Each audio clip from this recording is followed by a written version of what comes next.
Assalamualaikum warahmatullahi wabarakatuh. Selamat malam semuanya.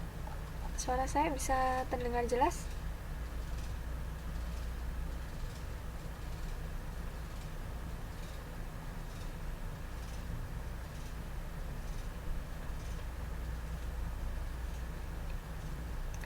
Ya, selamat malam semuanya.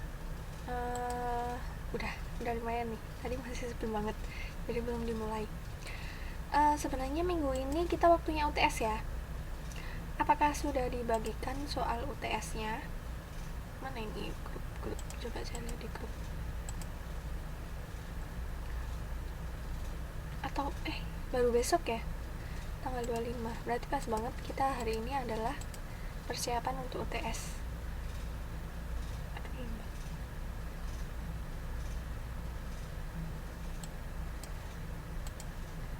Nah, ya selamat malam Mbak Rati. Waalaikumsalam warahmatullahi. UTS-nya hari ini apa besok ya Mbak ya? Sebenarnya kalau untuk UTS kemarin-kemarin sih ada waktunya sendiri, tapi sekarang tetap meskipun UTS tetap tetap masuk pelajaran, belum dibagikan kayaknya soalnya.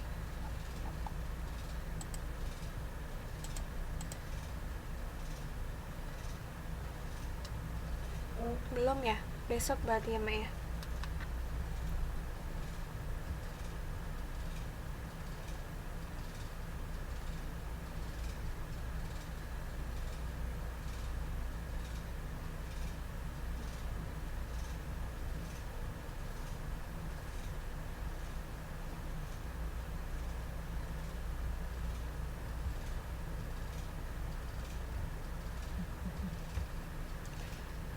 Kenapa Mbak Sofia?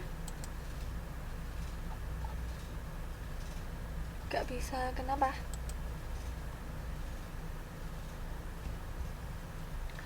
Nah, jadi malam hari ini kita review materi kita dari bab pertama dulu sampai yang baru dibahas kemarin,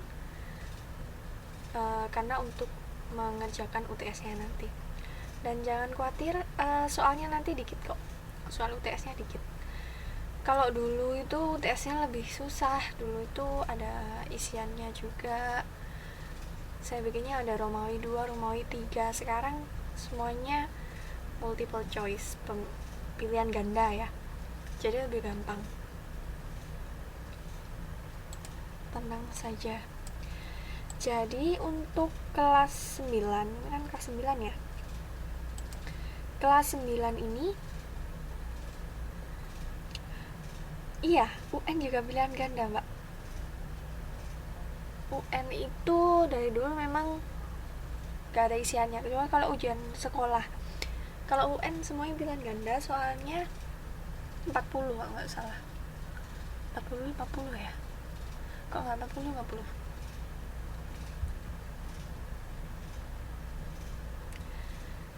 Untuk soal UN nanti nggak cuma kelas 3 aja ya, jadi dari kelas 1 sampai kelas 2 juga. Makanya nanti kita kan sekarang sudah sampai di bab 4. Bab 4 sudah selesai kan, 4 bab sudah. Nanti setelah UTS kita cuma membahas mungkin bab 5-6 sama modul kedua bab 1.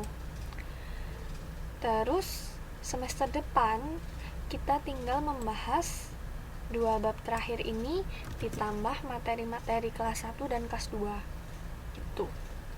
Karena untuk kelas 3 ini nanti yang diujikan kan semua dari kelas 1 sampai kelas 3, makanya tutornya juga perlu kasih tambahan materi terdahulu selain di modul ini. Kalau cuma modul ini kan cuma bahasan kelas 3 aja, jadi nanti kita tambahkan juga. Nah, untuk UTS-nya nanti kita sampai bab 4 saja, kelangsungan hidup, laku hidup, yang kemarin dibahas ya, sampai pada bab yang saya bahas tentang bunga-bunga itu kayaknya nggak masuk deh, karena baru kemarin kan bahasnya. jadi nggak masuk. Cukup sampai ini aja, kelangsungan hidup makhluk hidup yang perkembangbiakan itu. Ini saya tunjukkan bagannya ya. Ini sampai pada ini dimulai dari pertemuan pertama yang sistem ekskresi. Nah, malam hari ini kita cukup review aja karena nggak ada bab baru. Kita mulai bab baru nanti setelah UTS, karena kalau dimulai sekarang nanti malah kepotong, malah nggak enak. Jadi biar sekarang fokus dulu. Kalau fokus itu lebih gampang nyambung, lebih gampang nyantol gitu mbak. Jadi ketika sekarang kita belajarnya cuma sampai bab 4 aja, ya udah, belum ada tambahan lagi. Jadi untuk ngerjain UTS-nya nanti gampang, yang diingat-ingat cukup itu aja. Kalau sekarang udah saya tambahin lagi nanti kecampur-campur gitu. Oke. Pertama kita review di bab pertama, sistem ekskresi. Ini merupakan salah satu pertanyaan di PR kita kemarin. PR-nya sudah saya koreksi dan masukkan nilai. Jadi nanti bisa sebagai nilai tambahan selain nilai ujian. Nilai ujian kayak nilai UTS atau UAS gitu ya. Ada juga nilai tugas kan. Jadi bisa ditambahkan di situ. Sistem ekskresi pada manusia. Kita belum berdoa ya tadi ya. Oke, kalau gitu diawali doa dulu. Kelupaan. Mari baca bismillah bersama-sama. Bismillahirrahmanirrahim. Malam hari ini agak sepi ya. Hari apa sih ini? Hari Senin. Tanggal tua. Ya udah gak apa-apa, mungkin semoga yang lain segera nyusul ya. Kalau gitu kita bahas PR-nya saja. Iya. Mungkin bentar lagi semoga pada nyusul ya mbak. PR-nya yang kemarin gampang-gampang sebenarnya. Soal pertama, apa sajakah yang termasuk dalam organ sistem ekskresi? Ayo sambil kita ingat-ingat. Jadi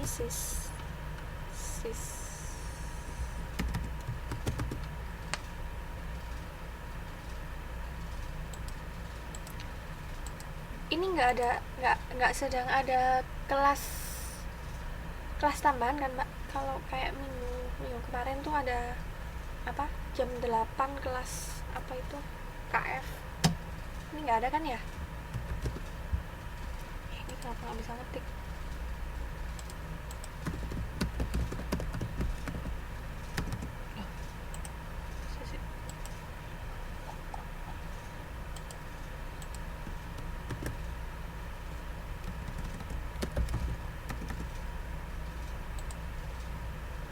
Bentar ya, saya coba dulu.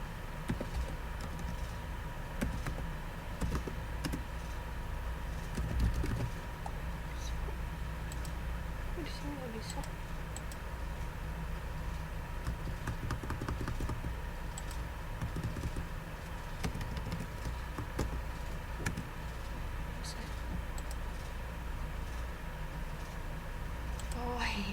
Ya udah, saya pikir ada kelas tambahan lagi, jadi banyak yang telat gitu. Enggak ya berarti ya. Kok susah gitu saya. Sistem ekskresi. Sambil kita ingat-ingat. Jadi organ pada sistem ekskresi yang pertama apa? Yang paling gampang diingat dulu. Paru-paru. Dia mengeluarkan, ya betul Mbak Lati. Dia mengeluarkan karbon dioksida. Wah, ingat ya, sip ingatannya masih tajam. Kemudian paling gampang diingat lagi, ginjal. Nah, sip.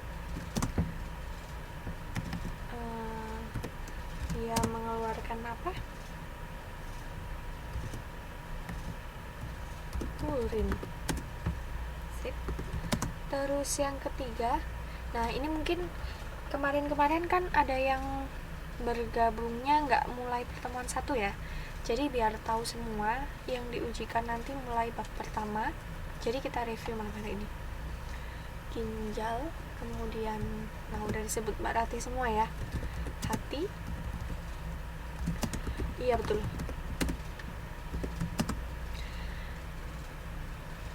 kelihatan ini rajin mengerjakan PR ya, jadi masih ingat semua. Hati, kemudian kulit apa?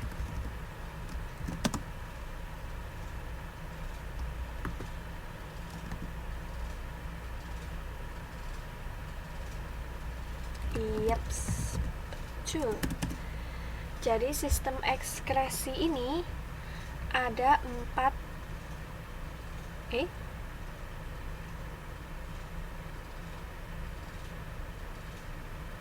iya benar, mengeluarkan keringat kan ya. Ada lagi nggak? Paru-paru, ginjal, hati, kulit. Sudah ya. Jadi paru-paru itu ingat-ingat mengeluarkannya karbon dioksida. Iya, sama aja Mbak, sudah paham kok. Sama aja ya.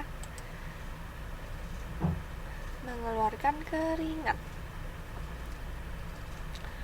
Ginjal ini mengeluarkan urin, hati mengeluarkan empedu, kemudian kulit mengeluarkan keringat. Nah, semua organ-organ yang dikeluarkan ini merupakan zat-zat yang dikeluarkan ini merupakan zat yang tidak berguna bagi tubuh. Makanya ada organ-organ tersendiri yang bertugas untuk mengeluarkan zat ini, karena kalau nggak dikeluarkan berbahaya.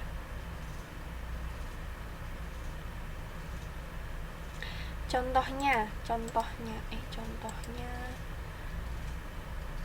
orang kalau nggak bisa berkeringat itu juga sakit kan ya, jadi dia kelainan, nggak bisa pipis misal, itu juga sakit karena zat yang harusnya dikeluarkan masih tersimpan dalam tubuh. Kalau nggak segera dikeluarkan berbahaya juga gitu. Kemudian ini apa ini? Nomor 2. Apa perbedaan jantung dan paru-paru? Sebutkan cirinya masing-masing. Kemarin jawabnya gimana ya? Ini yang sering kebalik-balik. Ya, selamat malam. Silakan langsung bergabung ya, Mas. Ini yang seringnya kebalik-balik.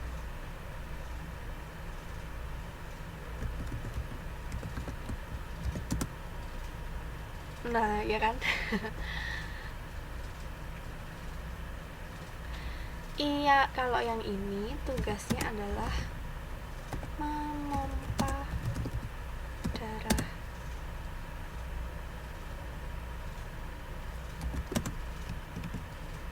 Dari atau ke seluruh tubuh. Kalau yang paru-paru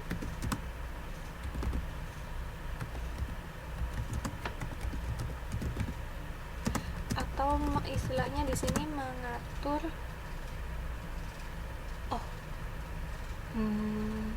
bukannya sudah ya Mas, namanya siapa sih, kayaknya sudah deh, belum tah, oh iya belum, maaf lah. Yang tadi tuh siapa ya, ada mirip-mirip kok, bukan ya?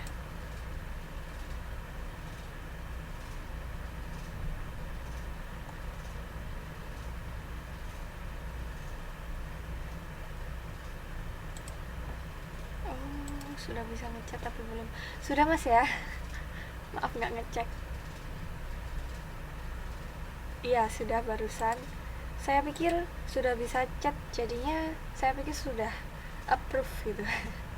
Oke.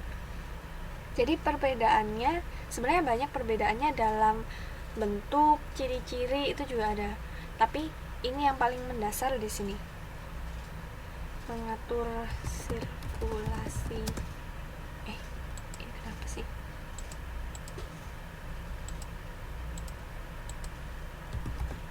Sirkulasi.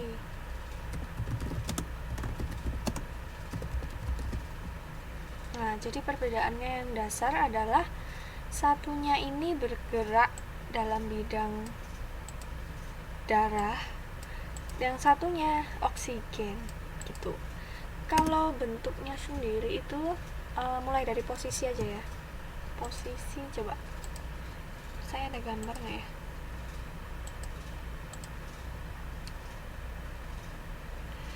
Kalau posisi paru-paru itu kan ada kanan dan kiri. Kok salah?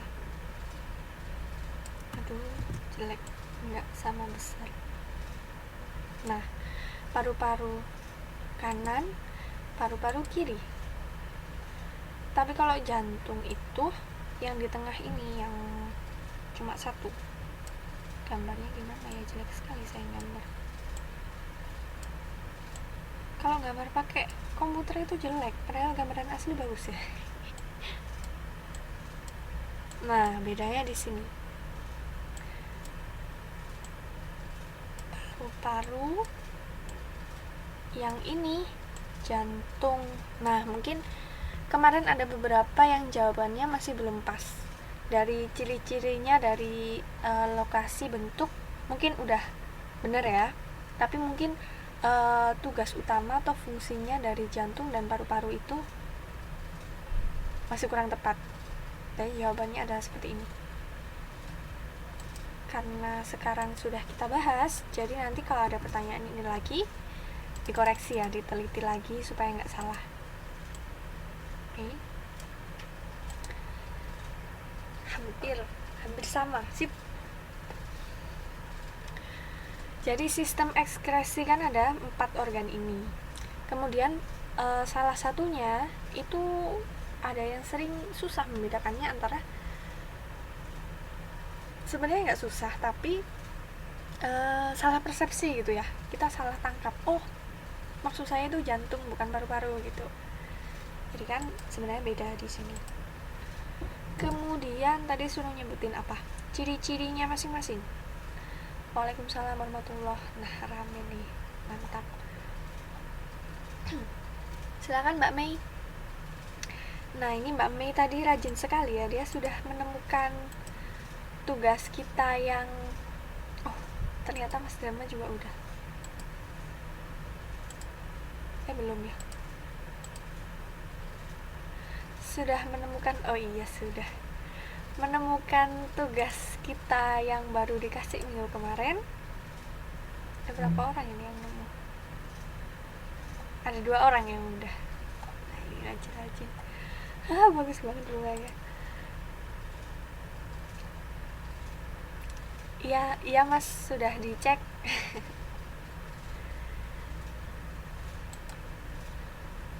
Mungkin yang lain kalau ada kesulitan silakan saling bagi-bagi info dengan temannya, jadi biar seneng lah.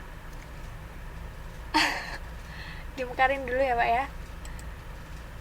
Iya, nggak kelihatan nanti kalau nggak mekar, kita nggak bisa ngelihat putiknya yang mana, benang sarinya yang mana. Siap jadi relawan. Oh, bunga kertas, bagus tuh.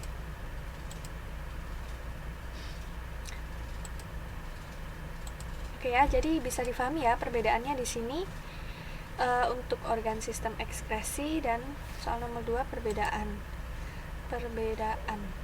Kalau ciri-cirinya banyak ya. Ciri-cirinya apa ya? Salah satu, coba kita sebutkan salah satu. Kira-kira masih ingat jawabannya yang kemarin? Yang mengerjakan PR kemarin? Ciri-ciri. Oh, ini saya kasih nomor aja ya. Nomor 1.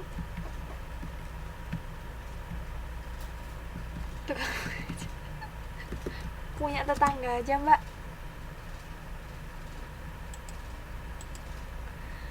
Punya tetangga juga boleh kok Mbak Ratih. tukang bunganya nggak jualan. Iya, musim gugur pada nggak jual kayaknya.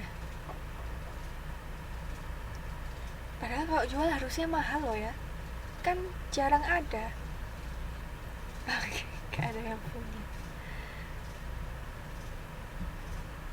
Oh ya, kalau misal kesulitan, nanti aja, misal sedang jalan-jalan kemana gitu. Sebenarnya buah juga bisa sih. Buah itu kan sebelumnya pasti berbunga juga kan. Nah itu bisa diamati, kayak yang saya contohkan kemarin kan, ada siapa, apa itu namanya, bunganya mangga itu yang suka gugurnya banyak banget, sama bunga jambu itu juga bisa.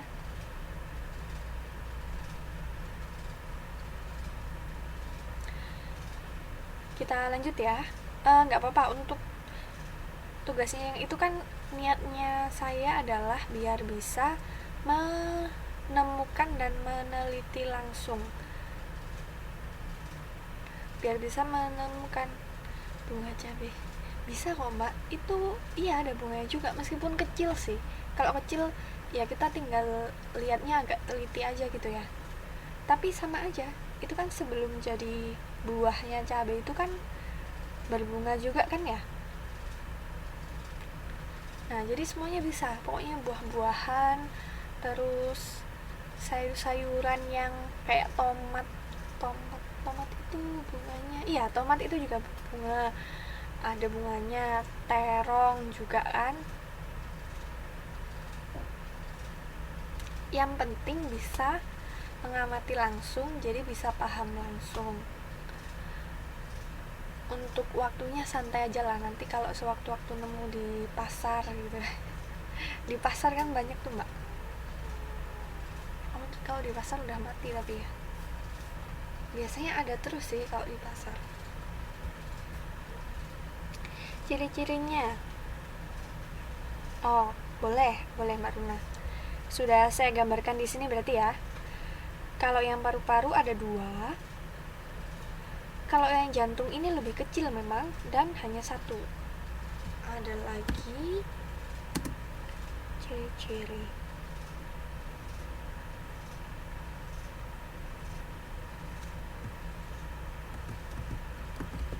Paru-paru,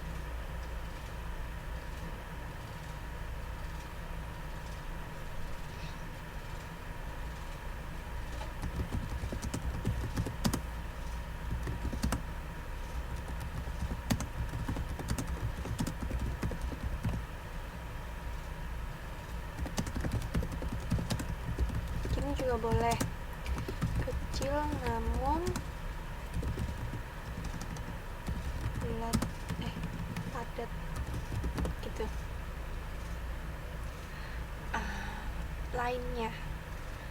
Lainnya ini lebih pada ini ya.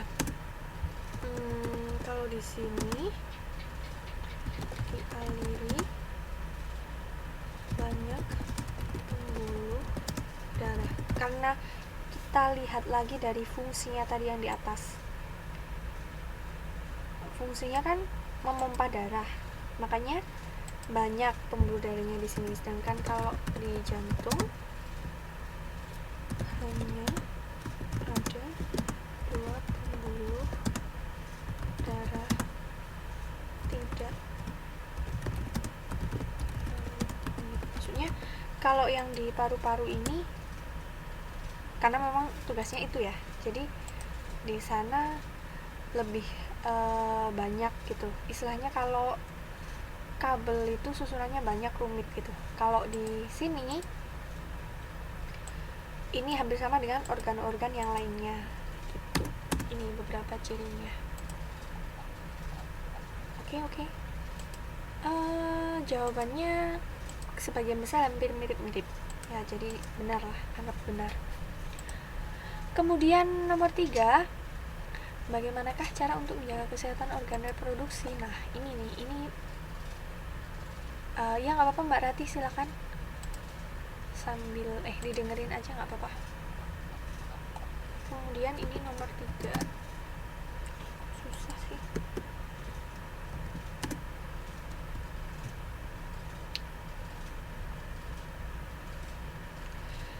Oh banyak nggak apa-apa, justru lebih bagus. Iya, kemarin beberapa juga jawabnya paragraf, maksudnya kata-kata banyak gitu, nggak apa-apa, justru lebih bagus.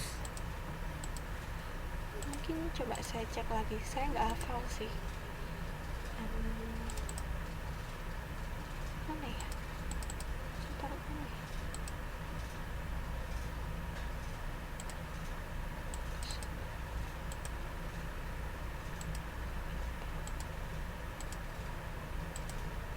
Saya taruh mana ya, kok saya lupa folder.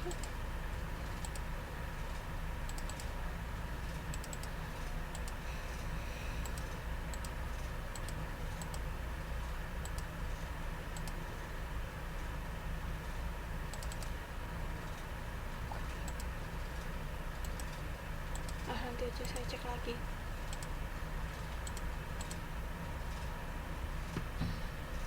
Nomor 3 ini saya tuliskan beberapa aja ya, karena ini jawabannya sebenarnya nggak terbatas, bisa dari pengalaman kita pribadi, karena di sini kan ada yang cewek ada yang cowok ya, jadi pasti beda kan, jawabannya pasti beda. Kalau yang menyebutkan dua-duanya juga boleh, kalau yang cewek dan cowok pasti beda juga bisa. Terus ini bisa berdasarkan pengalaman pribadi atau dapat ilmu dari membaca di mana, itu bisa aja. Jadi ini bebas, lebih bebas jawabnya. Salah satunya adalah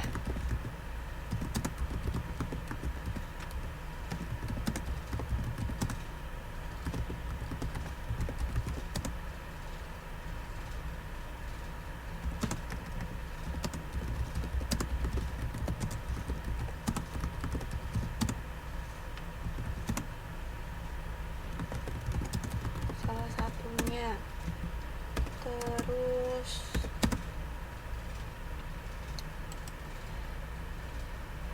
akan reproduksi, terus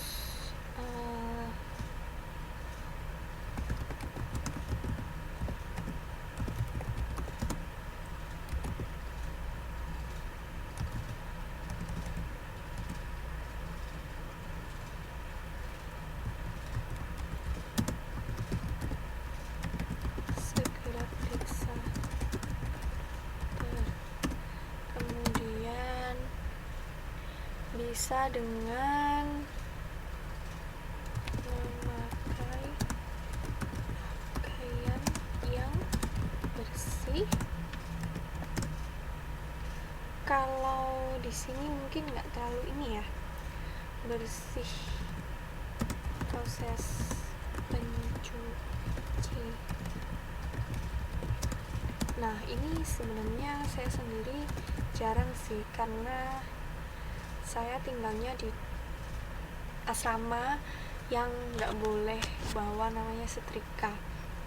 Sebenarnya kalau fungsi dari setrika itu sendiri mbak, nggak cuma melicinkan baju, jadi dia kan panas ya, panasnya itu bisa membunuh kuman-kuman yang masih tertinggal di baju kita. Jadi sebenarnya manfaatnya nggak cuma licin doang gitu, ada keuntungan yang lain. Mungkin kalau ada yang belum tahu, sebenarnya penting juga setrika ini, tapi kalau nggak wajib sih, maksudnya kalaupun nggak juga masalah, tapi kalau disetrika, jadi kalau disetrika itu lebih bagus, karena kuman-kuman itu kalau kena suhu panas, suhu tinggi, dia kan panas banget ya, itu akan mati.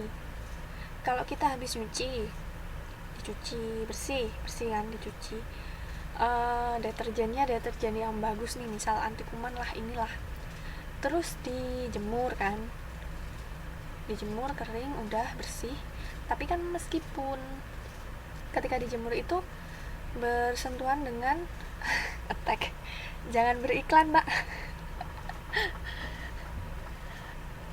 Mungkin ada yang pakai rinso, di sini nggak ada rinso ya, adanya attack. Ketika dijemur itu kan dia bersentuhan dengan udara luar ya, itu masih memungkinkan ada kuman-kuman yang nempel. Ada tah? Oh, saya nggak pernah lihat. Atau mungkin mereknya pakai bahasa Cina ya, jadi saya nggak. Oh, cuma baju kerja. Nah, ya sebenarnya kalau saya di rumah sih di Indonesia, justru yang pakaian dalam-dalam itu disetrika, Mbak.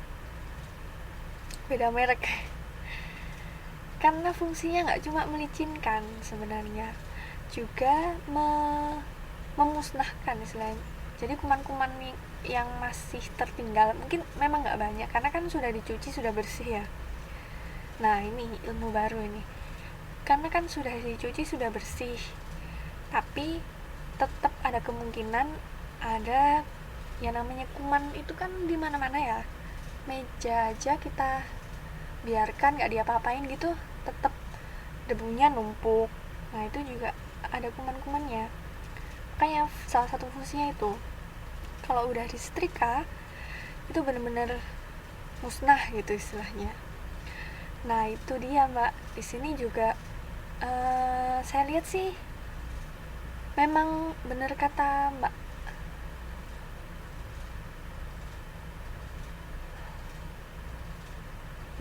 Luna tadi ya, paling yang disetrika yang baju kerja doang kan, karena supaya kelihatan rapi, licin gitu kan. Kalau yang lain palingan enggak. Nah, tapi sebenarnya salah satu fungsinya itu.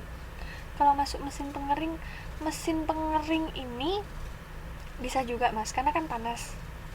Cuman resikonya mesin pengering itu, kalau punya pribadi sih nggak masalah ya. Kalau saya ini tinggalnya kan kayak di asrama tuh ya, jadi dipakai orang banyak, jadi ya nggak sempurna juga, nggak sebagus setrika lah ya, gampang rusak juga masalahnya. Iya ya, saya juga ini. Nah, itu tuh kalau punya sendiri sih enak ya. Mungkin nanti kalau sudah di rumah atau mungkin keluarganya di rumah juga bisa diajari, oh sebenarnya fungsinya itu nggak cuma melicinkan loh, tapi bisa juga menuntaskan. Jadi kuman-kuman yang masih nempel itu bisa mati semua gitu. Terlebih lagi kita ini tadi kan membahas tentang menjaga kesehatan organ reproduksi, jadi pakaian-pakaian dalam itu disetrika juga bagus. Ya kalau pengering itu masalahnya gampang rusak gitu aja, Mas, karena dia kan kayak diperes banget, terus gak tau lah diapain aja di dalam itu ya. Iya, belum pernah kan, makanya sekarang ditambah.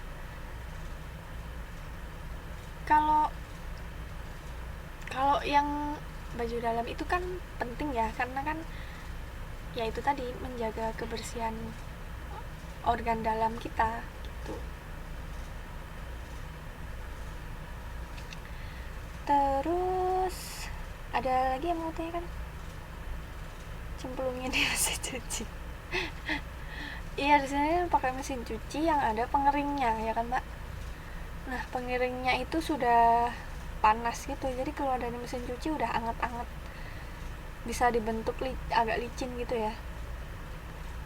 Iya, itu lumayan sih, lumayan bersih dari kuman lah. Sayangnya bisa cepet merusak pakaian gitu aja.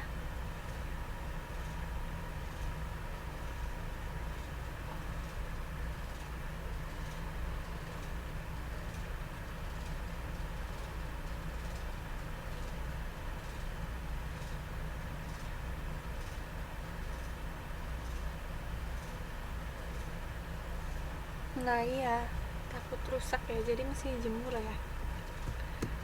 Ada yang punya tambahan lagi? Mungkin kemarin jawabannya gimana, boleh? Mungkin dari pengalaman pribadi atau gimana, jadi boleh di share di sini.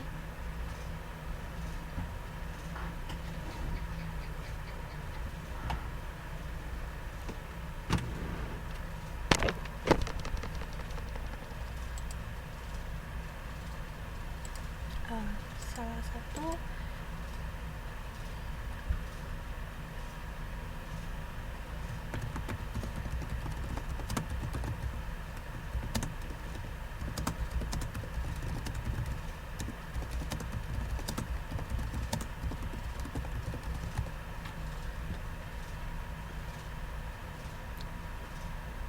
Oh iya, nah ini salah satu problem lagi nih kalau kita hidup di sini ya, karena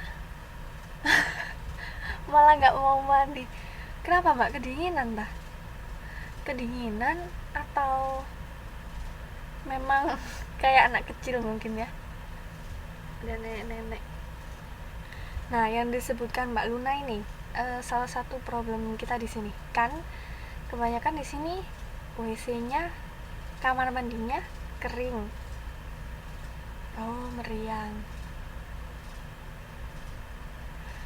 WC-nya kan kering. Nah, jadi kayak karena kita sudah terbiasa di Indonesia itu air melimpah ruah gitu ya.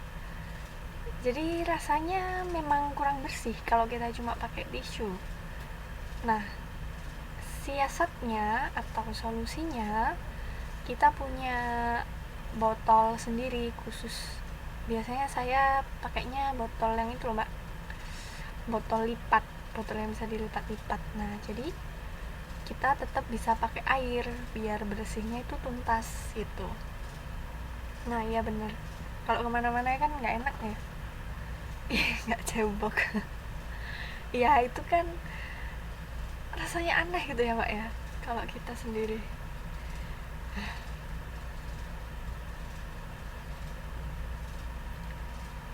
Ini apa ini ya, membersihkan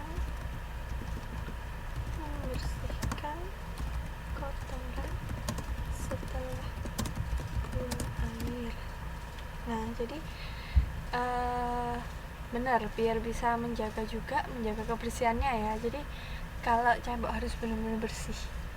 Ayo siapa pakai tisu basah, iya sebenarnya bisa sih, tetap tetap bersih, tetap bisa bersih. Dan kalau kita masalah kesucian juga tetap bisa sih, tapi tetap nggak semantep pakai air beneran gitu loh mbak ya. Makanya ya kalau udah kebiasaannya seperti itu ya kita siasati sendiri. Jadi kalau kemana-mana kita tetap bawa botol isi air misal gitu.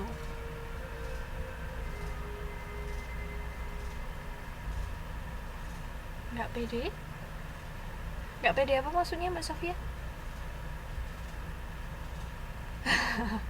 Oh iya, kalau itu harus ada mbak, soalnya belepotan nanti kalau nggak ada.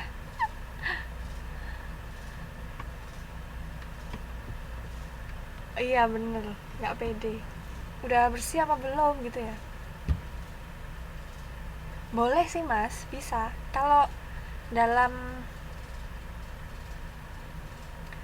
dalam aturannya memang sudah bisa bersih pakai batu, daun gitu. Tapi kan kita sendiri yang nggak kebiasa gitu ya. Jadi ngerasa, aduh masih kurang bersih gitu.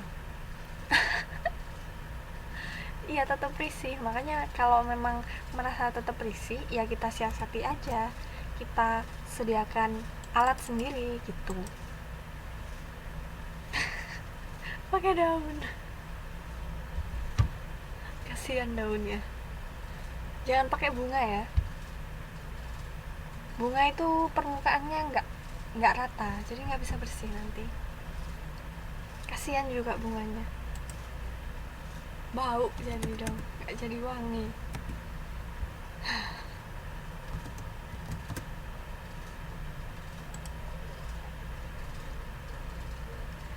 Wanginya wangi beda ya mas ya. Ide bagus tuh. Oke, jadi ini tadi nomor 3. Sisi pertanyaannya, cara untuk menjaga kesehatan organ reproduksi.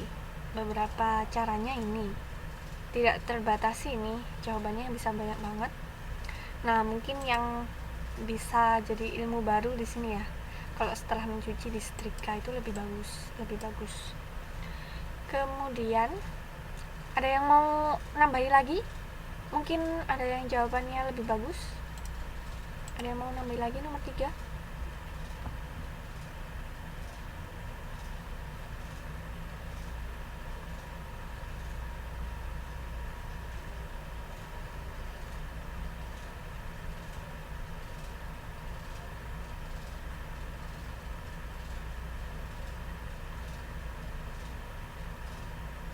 Udah ya, nggak ada yang mau nambahi. Kita lanjut ke nomor 4 kalau gitu.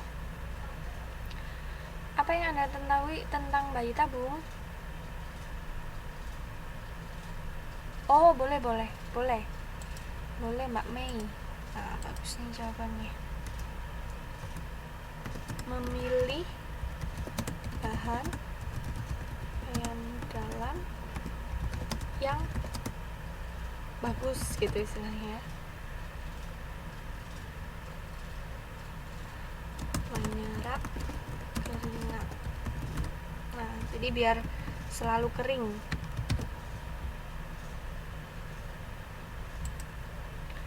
Oke, sudah. Kita lanjut nomor 4. Apa yang Anda ketahui tentang bayi tabung? Bagaimana hukumnya? Ini jawabannya bisa nggak ini sih, nggak pasti ini gitu. Jadi kan saya tanyanya pendapat ya.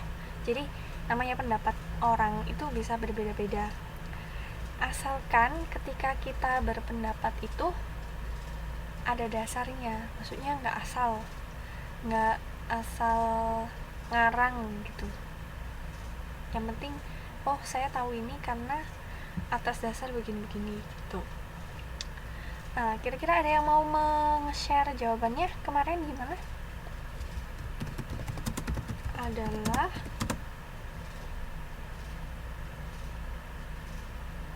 kalau pengertiannya pasti tahu semua kan ya,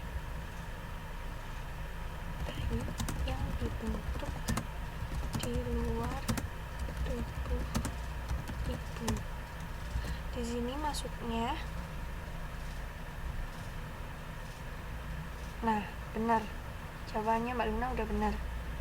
Ini ngopi dari filenya ya. Persis banget. Ada nomornya lagi. Ya, sip, benar. Jadi biar ingat gitu ya, Mbak ya.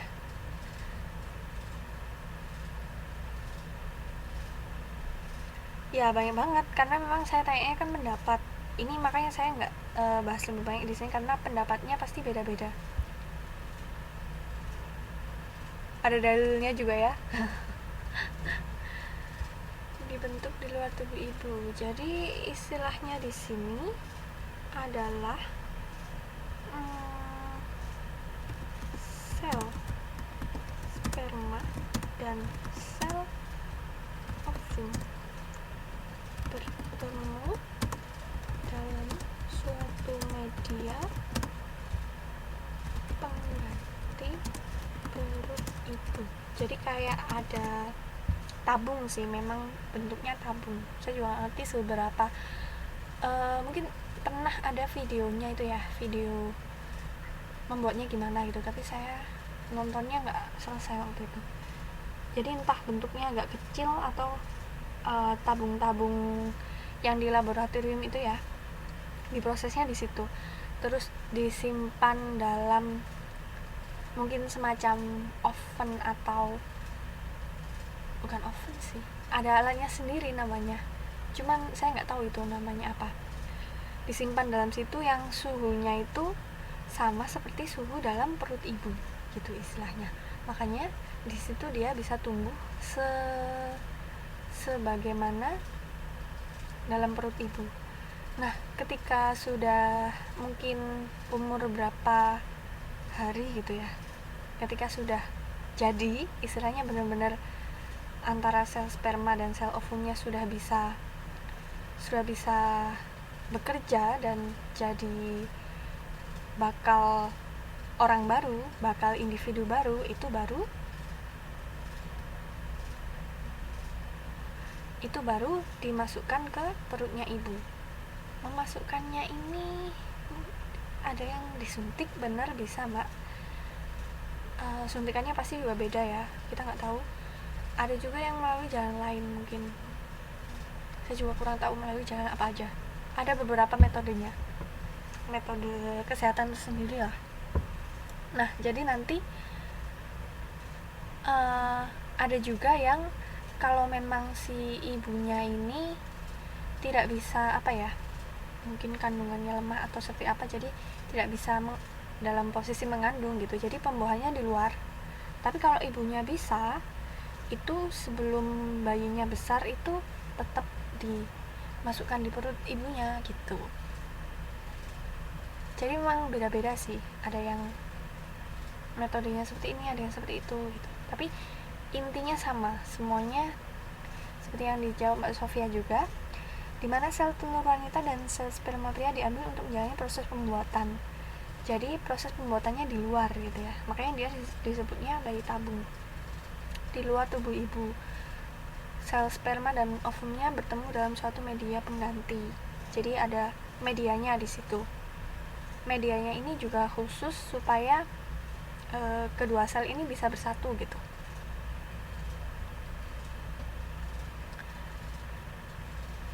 Kemudian untuk hukumnya ini sebenarnya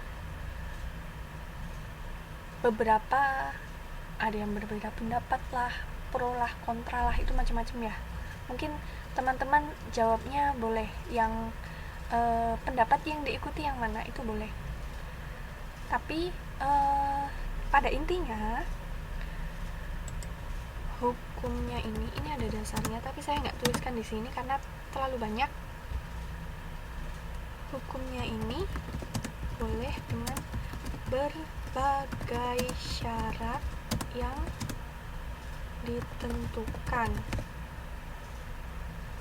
Jadi diperbolehkan, cuman ada syarat-syaratnya. Misal ini adalah kedua, salah satunya aja ya, salah satunya ini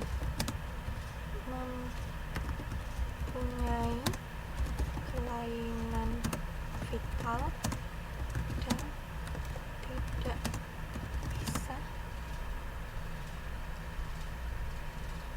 sperma yang diambil dari pihak laki-laki disemaikan pada indung telur pihak wanita yang bukan istrinya, kemudian dicangkokkan ke dalam rahim istrinya.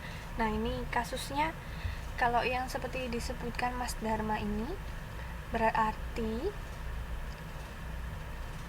nah iya, kalau yang disebutkan Mas Dharma ini yang menjadi salah satu sebabnya kan, berarti ketika istrinya punya istilahnya penyakit ya, istilahnya istrinya yang sakit, jadi tidak bisa memproduksi sel ovum yang normal, makanya membeli punyanya orang gitu. Kalau yang disebutkan Mas Dharma ini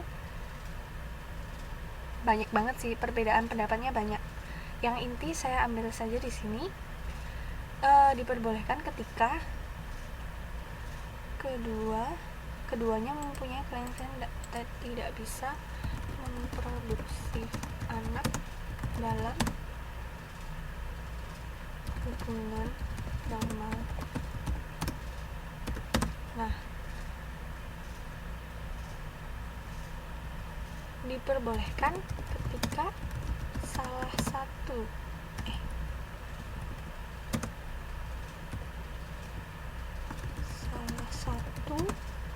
sel, maksudnya sel di sini sperma atau ovum, adalah milik suami atau istri sendiri. Nah, jadi mungkin salah satunya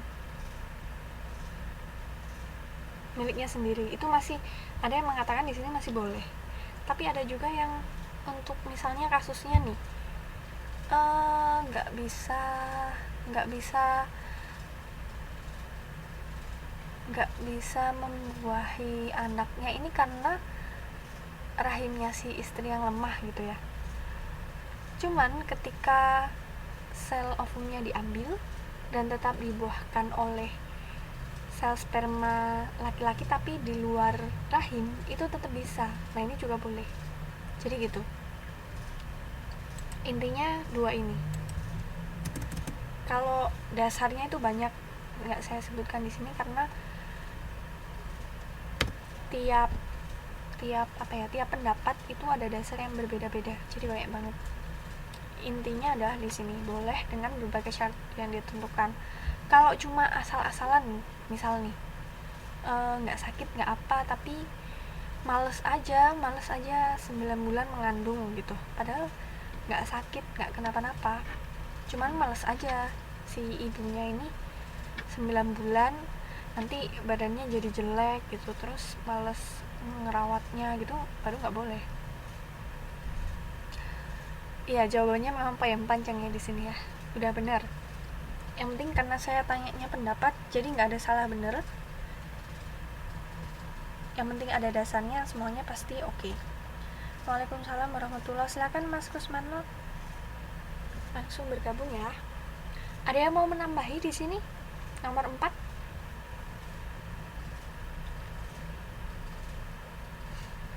Sudah ya?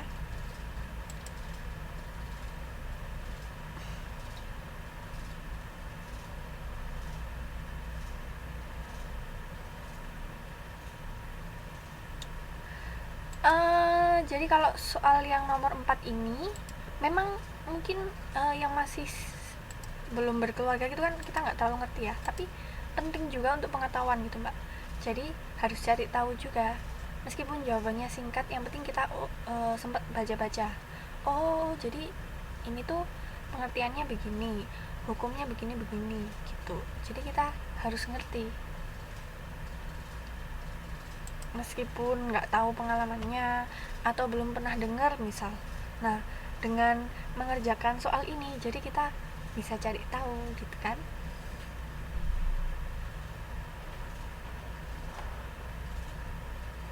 Sip, kita lanjut ya.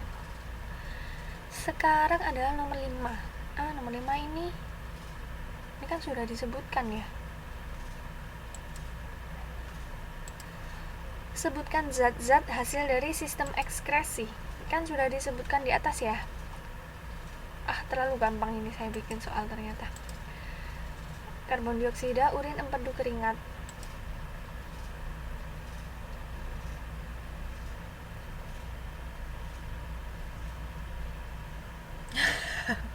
Saya nggak teliti, bikinnya ternyata sama. Lumayan lah ya, bonus, anggap aja bonus.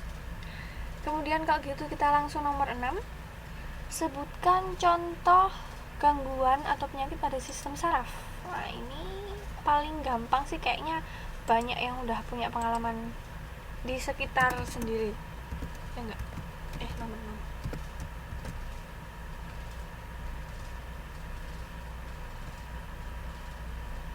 Nomor 6. Penyakit atau gangguan pada sistem saraf, paling kerusakan otak.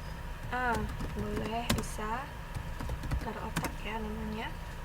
Kemudian ini yang paling pasti mbak tahu lah. Nah, bener kata Mbak Luna. Ini yang paling sering, paling umum menyerang orang di usia lanjut usia. Oh ya, vertigo ini bisa. Vertigo. Oh ya, saya ngomong tentang vertigo, saya mau cerita sedikit. Jadi vertigo ini diawali dengan gejala sakit kepala. Sebenarnya cuma sakit kepala. Alzheimer. Sumbernya pembuluh darah. Ini ada, saya lupa ini pengertiannya, tapi pembuluh, banyak sih ya. Ini jawabannya udah bener semua dan akibatnya banyak banget. Yang paling sering kita jumpai itu yang ini, ataksia, epilepsi. Oke, bener, epilepsi ini hampir sejenis dengan stroke juga ya. Ataksia, banyak pokoknya. Semoga kita sehat-sehat terus ya, terlindung dari penyakit-penyakit yang seperti ini. Kalau yang sering kita temui yang ini. Kalau yang ini, yang vertigo itu sebenarnya gejalanya nggak terlalu kelihatan, kayak cuma sakit kepala. Tapi kalau dibiarkan terus-menerus bisa berakibat sampai vertigo. Kalau udah vertigo ini dia bisa mempengaruhi pendengaran juga. Jadi saya dulu punya teman yang memang ternyata penderita vertigo. Dia itu nggak tahu kalau yang selama ini dideritanya itu akibat dari vertigonya. Jadi ceritanya kayak terlalu sering pusing gitu Mbak, terlalu sering pusing, tapi dia nggak pernah periksa, nggak dianggap biasa aja. Ternyata ketika sudah vertigo itu mempengaruhi ke pendengaran. Tahu kan ya, karena ada saluran otak yang ke telinga juga, jadi mempengaruhi pendengaran. Jadi kayak kalau ngomong nggak deket banget itu nggak pernah dengar gitu. Makanya kalau misalkan kita ada merasa gejala-gejala yang aneh dan mengganggu, tidak nyaman, karena kita tidak tahu pasti, mending diperiksakan ke dokter gitu. Neuritis. Neuritis ini yang tertulis di ini ya. Ini peradangan pada neuron, yaitu sel saraf. Ini kalau yang neuritis ini bisa di mana aja. Jadi nggak cuma di otak gitu misalnya. Kan semua anggota tubuh kita punya sarafnya. Jadi kalau misalkan peradangannya di mana, itu bisa terjadi gangguan di situ. Kalau epilepsi ini lebih tingkat lanjutnya dari stroke ya. Jadi dia mempengaruhi otak juga. Alzheimer ini mempengaruhi otot untuk bergerak ya. Kalau yang ini, kalau pembuluh otak tersumbat, ini karena sudah tersumbat itu biasanya efeknya atau prosesnya itu cepet gitu Mas. Jadi kalau nggak segera dioperasi bisa langsung kehilangan nyawa gitu. Parkinson, amnesia, ini banyak ya ternyata.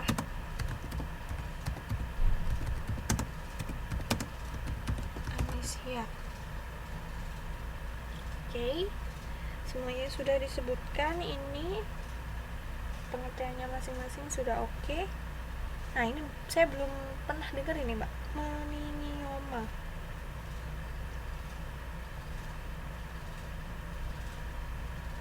Mungkin bisa jadi tambahan.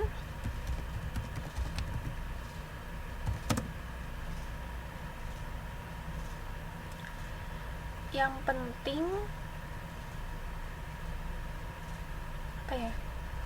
kalau penyakit-penyakit yang seperti ini itu masih bisa kita hindari. Kecuali kalau memang yang tidak bukan penyakit akibat salah makan atau salah tidak menjaga kesehatan gitu kan, kita nggak bisa prediksi. Tapi kalau yang seperti ini itu masih bisa kita hindari lah, istilahnya jangan sampai, dengan cara salah satunya tetap olahraga, karena sebenarnya olahraga itu penting ya. Saya sendiri juga jarang, meskipun hanya sekedar stretching ya, jadi kayak senam ringan setiap hari itu penting supaya peredaran darah kita itu selalu lancar di tubuh. Nah, terlebih lagi salah satu caranya kalau misal nggak sempat senam ini adalah sering-sering sholat. Kalau sholat 5 waktu itu kan udah wajib ya. Caranya sering-sering itu berarti kita tambah dengan sholat sunnah. Karena tahu nggak, kalau sebenarnya ketika kita sujud itu jadi darah-darah dalam tubuh kita itu istilahnya kayak bisa di refresh gitu Mbak. Otak kita ini juga teralirkan oleh darah gitu ceritanya. Jadi ketika sujud itu kan kepalanya di bawah tuh, di bawah, dan letaknya lebih bawah dari anggota tubuh yang lain. Kalau darah kita kan, nah benar sekali kata Mbak Mei, kalau darah kita itu kan dipompanya dari sini tadi, mana tadi, atas tadi, dari paru-paru. Nah kalau kita paru-parunya memompa ke bawah kan gampang, tapi kalau ke otak itu cuma saat-saat tertentu. Nah ketika kita sujud itu, gerakan itulah yang membuat pemompaan darah dan oksigen ke otak itu semakin lancar.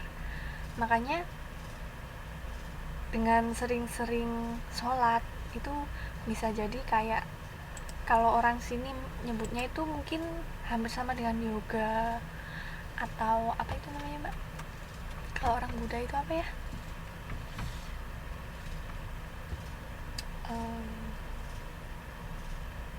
apa ya, saya lupa menyebutnya, pokoknya itulah, hampir sama sebenarnya. Jadi memang semua agama ini punya cara-cara tersendiri ya untuk dalam menjaga kesehatan gitu ya. Sebenarnya sudah ada caranya, sudah diajarkan semuanya. Sifilis, kalau sifilis ini, setahu saya sifilis ini bukan gangguan pada saraf Mbak, tapi pada kelamin, ya enggak? Atau mungkin sifilis yang lain ya, mungkin jenisnya beda-beda. Iya, jadi yang ditanyakan di sini tadi adalah pada sistem saraf. Kalau yang sifilis itu pada organ kelamin tuh. Ya, sifilis pada organ kelamin kan ya.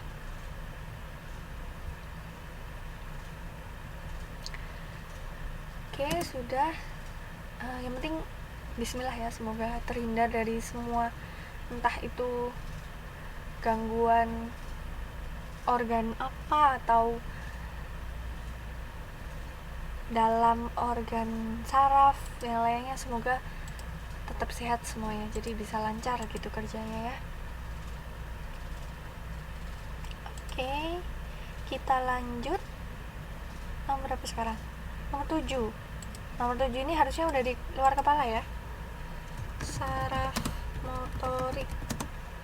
Sensorik dulu aja. Saraf sensorik.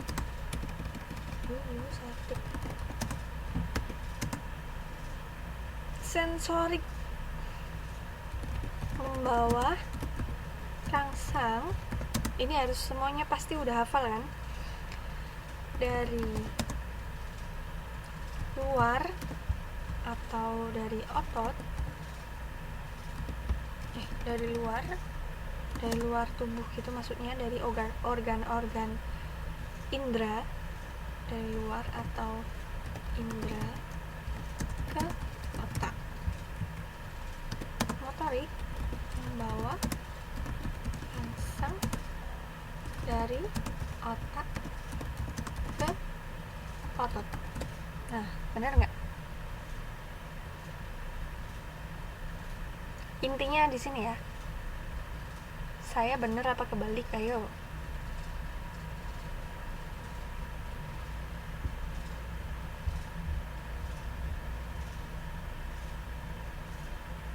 Masa? Ayo. Coba biar semuanya bisa berpikir mengingat-ingat. Saya bener apa kebalik? Yakin kebalik?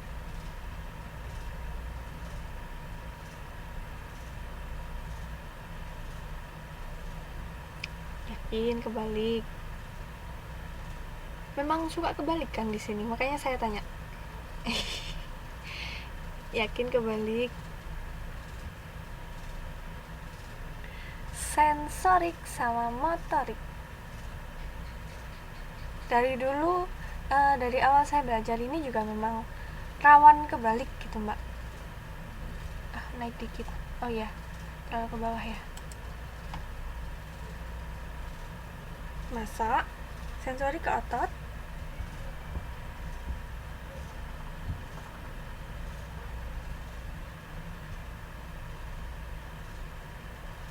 Silakan ditebak-tebak siapa yang menjawab sama seperti saya atau kebalik. Ayo lo, siapa yang jawabannya sama kayak saya?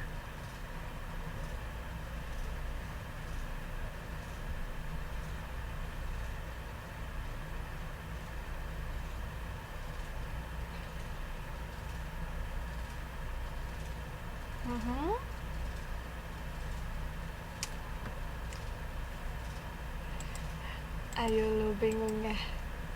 Jangan bingung.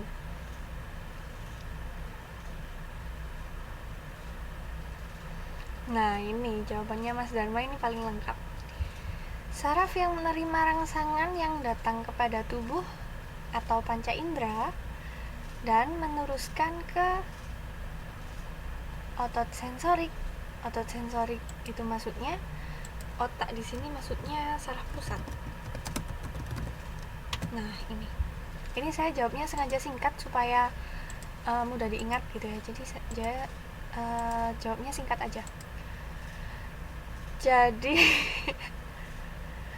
sensorik membawa impuls dari tubuh ke saraf pusat. Nah, jawabannya Mbak Mei benar, jawabannya Mas Dharma benar, jawabannya Mbak Ratih tadi juga benar. Tapi lama-lama Mbak Ratih jadi galau. Mbak Luna mungkin terlalu semangat ya, jadi agak kurang teliti. Jadi, atau mungkin jawabannya yang kemarin sudah benar, tapi sekarang jadi ragu ya? Ya enggak? Jawabannya kemarin udah benar loh, tapi di sini jadi ragu. Jadi kalau sensorik itu ini kan rangsangan dari panca indera, kemudian dibawa ke otak. Ini otak yang membawa, karena dia namanya sensorik, itu berasal dari kata sense itu rasa ya. Jadi yang awal dirasakan kan, yang awal dirasakan.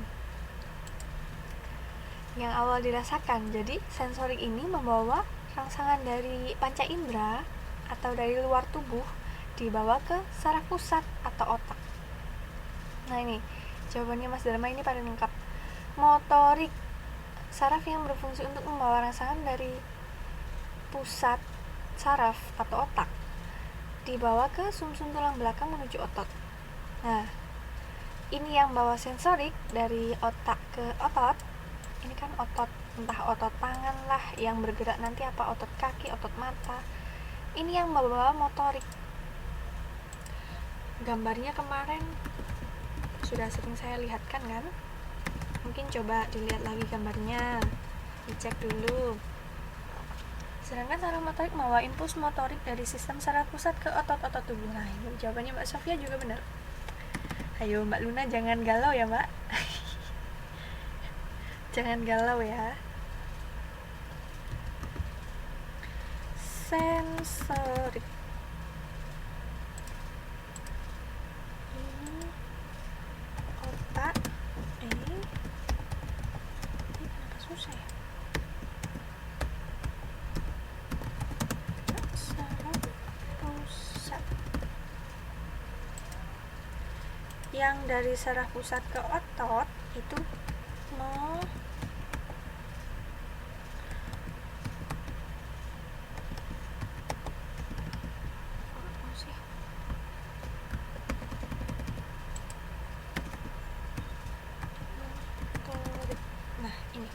jadi jangan bingung, pokoknya yang pertama bertugas itu sensorik dulu.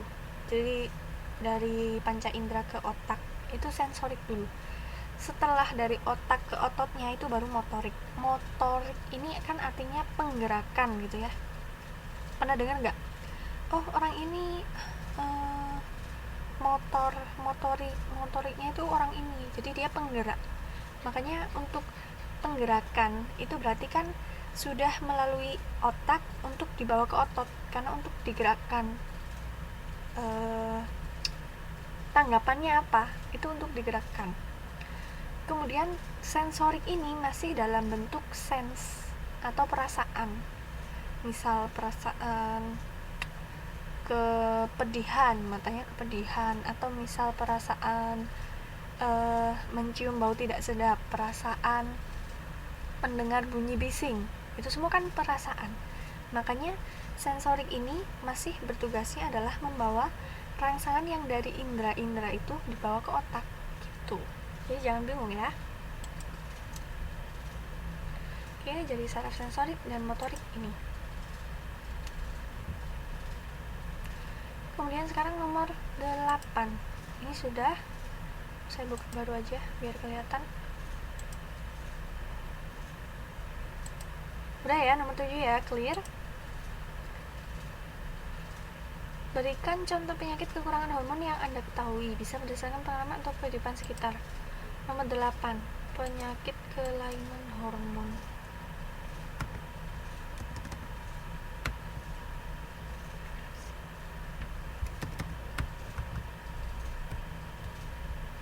Kok keyboard saya ini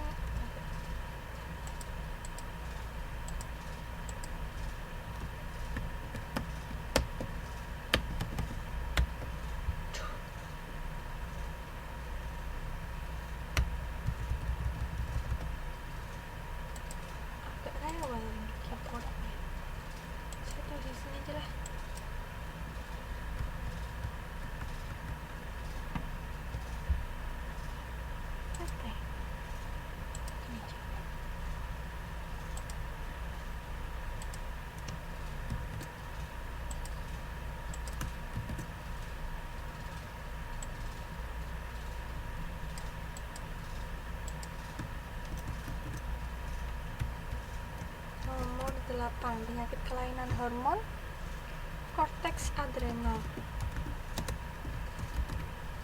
Jadi dia adalah kekurangan hormon adrenalin ya dalam korteks.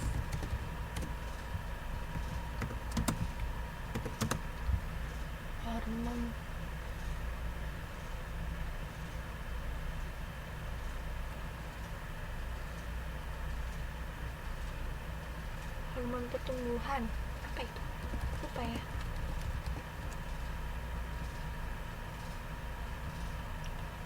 Myxoedema, artinya apa Mas Dharma?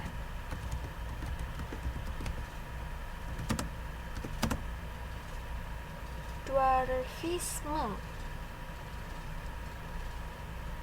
Mungkin yang paling gampang aja, yang sudah sering kita bahas. Ini kan boleh dari contoh di kehidupan atau lingkungan sehari-hari yang udah kita ketahui.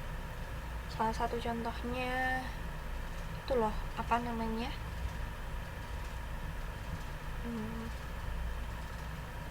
Apa sih ini? Apa ya, Mbak? Bahasa ininya apa ya? Lupa saya malah. Bahasa kedokteran. Kencing manis ini kekurangan hormon insulin. Hormon tiroid. Kekurangan hormon tiroid. Hormon tiroid ini rambut rontok, kekurangan hormon apa Mbak? Hormon pertumbuhan ya berarti. Kekurangan hormon. Nah, boleh ini contohnya Mbak Luna. Oh, darah tinggi nggak termasuk berarti.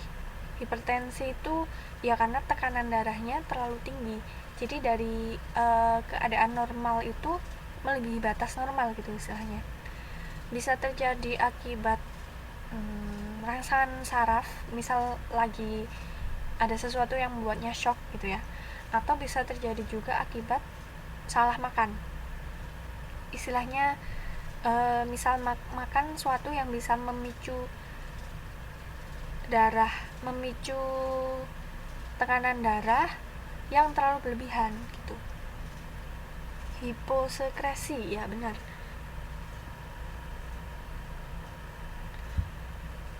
Kalau rambut rontok ini berarti bisa juga dia kekurangan hormon pertumbuhan juga. Kekurangan hormon tiroid ini berarti ada gangguan dalam tenggorokannya.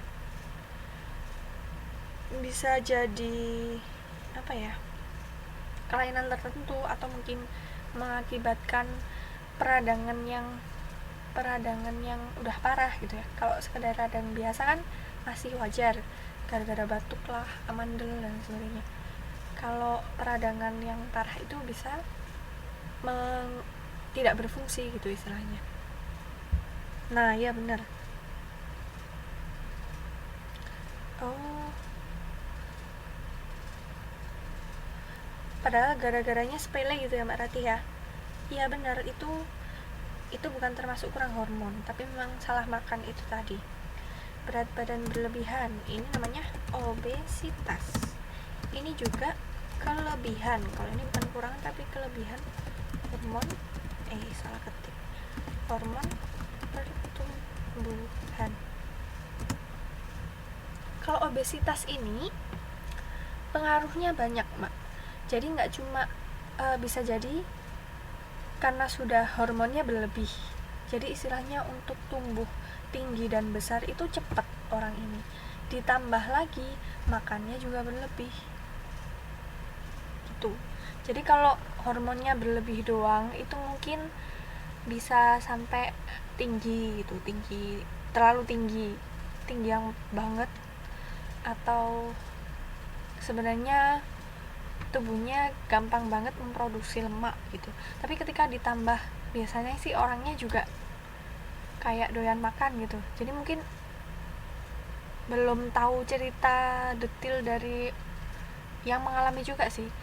Tapi dari berdasarkan baca-baca itu, kalau kelebihan hormon ini itu nafsu makannya nggak wajar gitu. Jadi memang beda kayak orang biasa gitu nafsu makannya. Makanya cepet banget gemuknya gitu. Beda loh Mbak, susah kurus.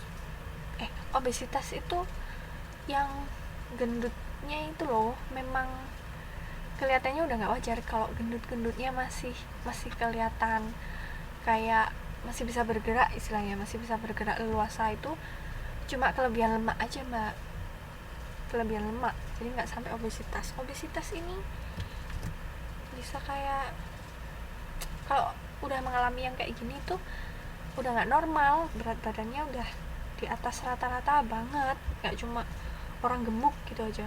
Gemuk sama obesitas beda loh.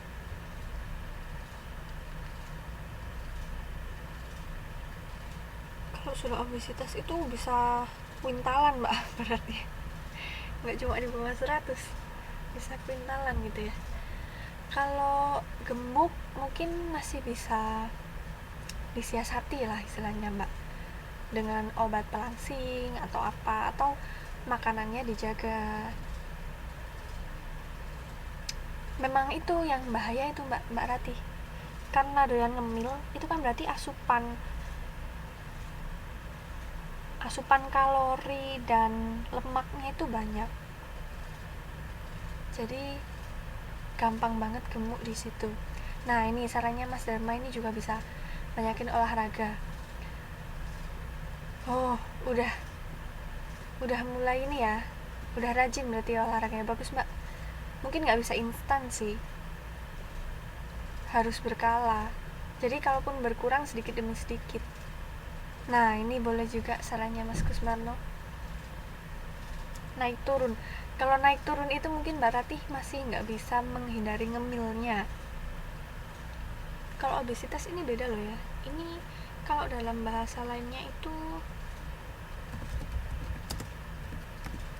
udah nggak wajar banget gitu.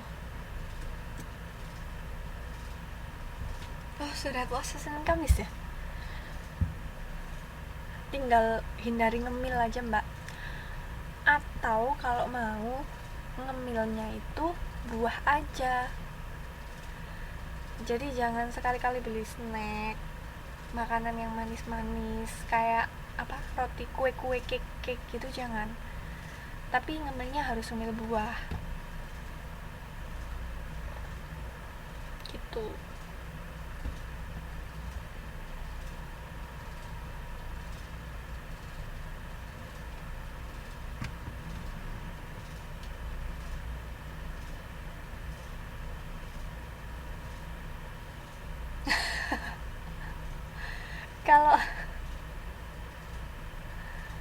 Oh iya, nggak apa-apa mbak ya, anggap aja diniati ini aja, puasanya bener-bener ikhlas ibadah gitu. Jadi nanti lama-lama kurus sendiri, maksudnya jangan niat biar saya langsing seksi gitu, nggak usah, diniatkan ibadah supaya sehat gitu. Oh, sehat banget itu berarti mbak, nggak suka ngeluh juga gendut. hmm, Jangan sedot lemak, mahal mas, hasilnya nggak tentu lagi. Ya udah, yang penting puasanya itu pokoknya diniatkan biar sehat, insya Allah nanti lama kelamaan. Karena kalau memang sifat ini ya, tubuhnya itu gampang banget memproduksi lemak, yang saya bilang tadi. Oh pantesan, sudah tulangnya besar, produksi lemaknya itu gampang banget. Jadi ngemil dikit mungkin udah langsung nambah gitu berat badannya. Kalau orang yang kurus itu kan beda, kadang ciri-cirinya tuh tubuhnya ini nggak bisa memproduksi lemak, jadi kalaupun makan banyak ya segitu-gitu aja badannya tuh. Ya nggak apa-apa mbak, mungkin emang harus rajin ya, tirakat ya, sedikit demi sedikit nanti bisa. Nah namanya juga manusia mas, pasti kurang aja ya.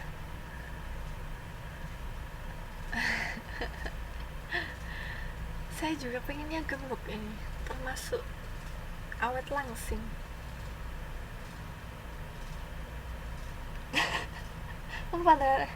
4 kali, wow.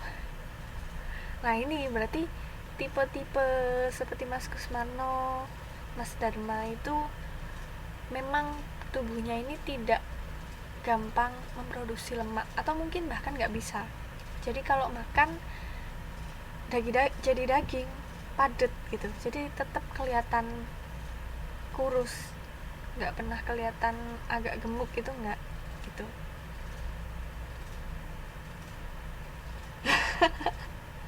Lagi sambil makan. Seksi. Ya kalau memang ingin diet, yang penting itu tadi, kalau memang diet bener-bener kalau memang sungguh-sungguh gitu mbak, jadi bener-bener dihindari makanan-makanan berlemak itu jangan.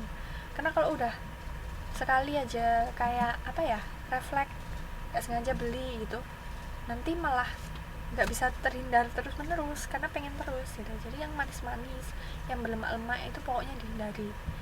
Makanya buah sayur aja. Iya ya, kalau obat diet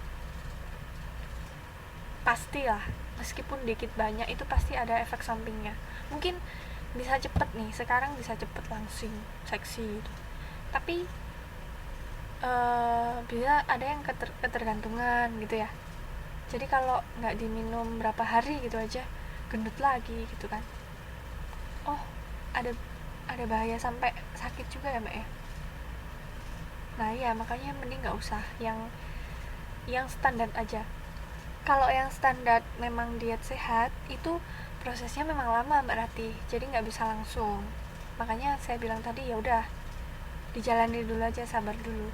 Mungkin nanti lama kelamaan bisa kok, sedikit demi sedikit, tapi nggak bisa banyak.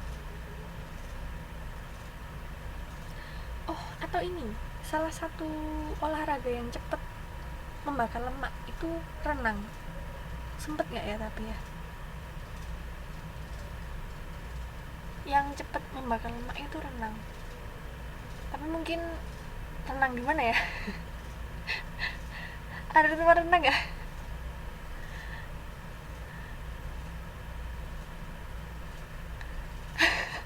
Delep, saya juga nggak bisa sih. Mungkin bisa minta ajari yang ABK ini. Wah, yang ABK mas sis ya, Mas Dharma sama Mas Kusmano nggak ya? Berenang di petap mbak.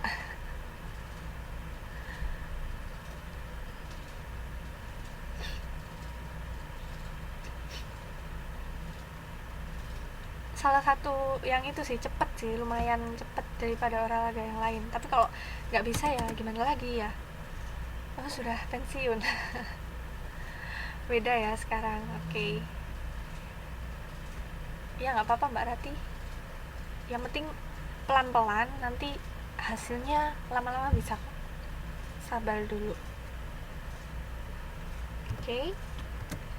Kita lanjut ya. Memberikan contoh proses dan tanggapan rangsang pada tubuh kita. Ini gampang kan? Sudah sering saya contohkan ya. Kita kasih contoh satu aja. Ini yang bahasan saraf kemarin. Jadi rangsang berupa debu di mata, tanggapannya mengucek. Apa mengucek itu? Menggaruk mata merah. Terus rangsangnya, oh ini yang paling gampang, bau kentut, menutup hidung, digigit nyamuk. Kepton itu mana ya Mas ya? Nggak tahu. Digigit nyamuk langsung menggaruk, atau apa itu namanya, menepak ya Mas, apa ya bahasa Indonesia, saya nggak tahu, pokoknya itulah. Ini gampang ya, gampang banget, banyak banget contohnya, jawabannya bisa berbeda-beda.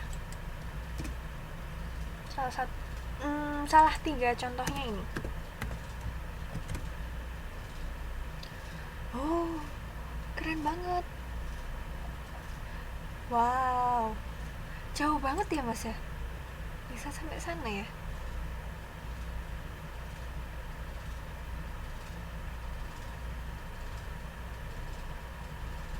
Padahal dari Taiwan. Berarti berapa lama itu perjalanannya? Lama banget ya.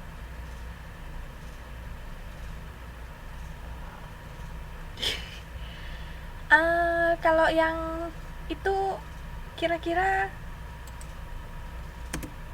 refleksnya gimana Mas? Rangsang dan apa tadi saya bilang, tanggapannya gimana? Gak saya tulis lah, ini bukan contoh yang benar. Mana ada yang menggigit itu Mas, perasaan aja kali. Isoayan kan.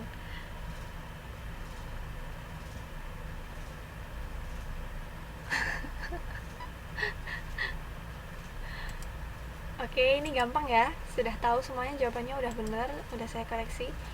Terus nomor 10. Apa yang terjadi jika tubuh kita kekurangan atau kelebihan hormon? Ini kan hampir sama kayak yang tadi. Mana tadi? Contoh ini. Oh, ini juga bisa dibahas seperti ini. Jadi, ya pasti akan mengalami sakit. Karena seperti yang saya sebutkan kemarin, tubuh kita itu takarannya semuanya harus pas, mulai dari asupan gizi, misalnya protein, terus zat besi, lemak, kalori. Tubuh kita ini membutuhkan lemak loh, tapi dalam porsi yang cukup, tidak bisa berlebih. Kalau berlebih nanti ditimbun di bawah kulit, makanya jadilah gendut seperti itu. Jadi sebenarnya semua orang itu butuh lemak, tapi dalam porsi yang cukup. Semuanya harus cukup, protein lah, hormon, semuanya harus cukup. Kalau kekurangan atau kelebihan akan berakibat sakit. Sakitnya yang sudah dibahas di nomor 7 tadi ya, sakit dan gangguan pada salah satu organ tubuh. Gini jawabannya.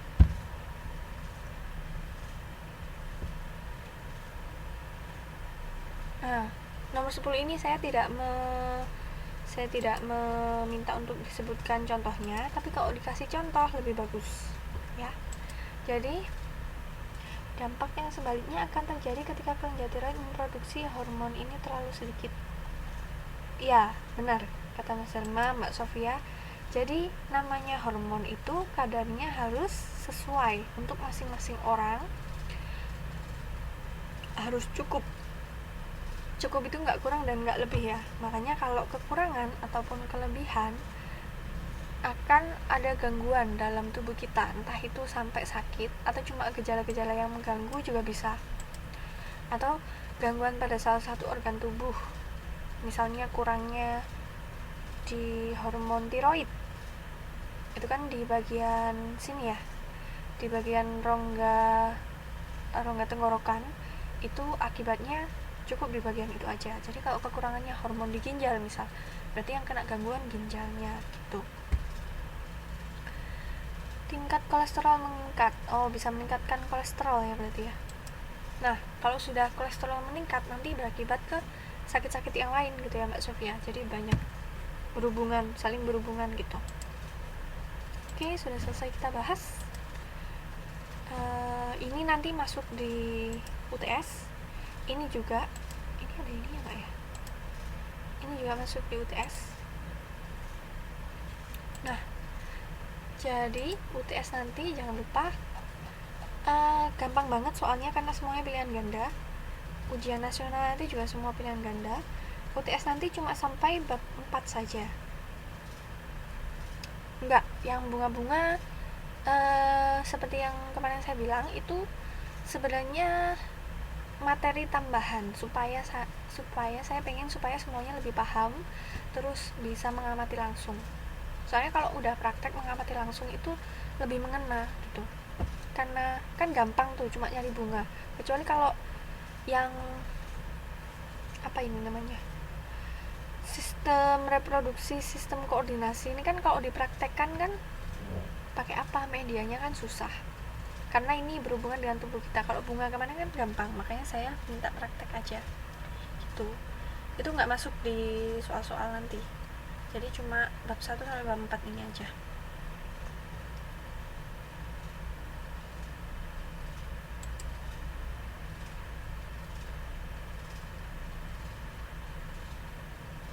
Apanya 90 kg? Udah mau habis waktunya.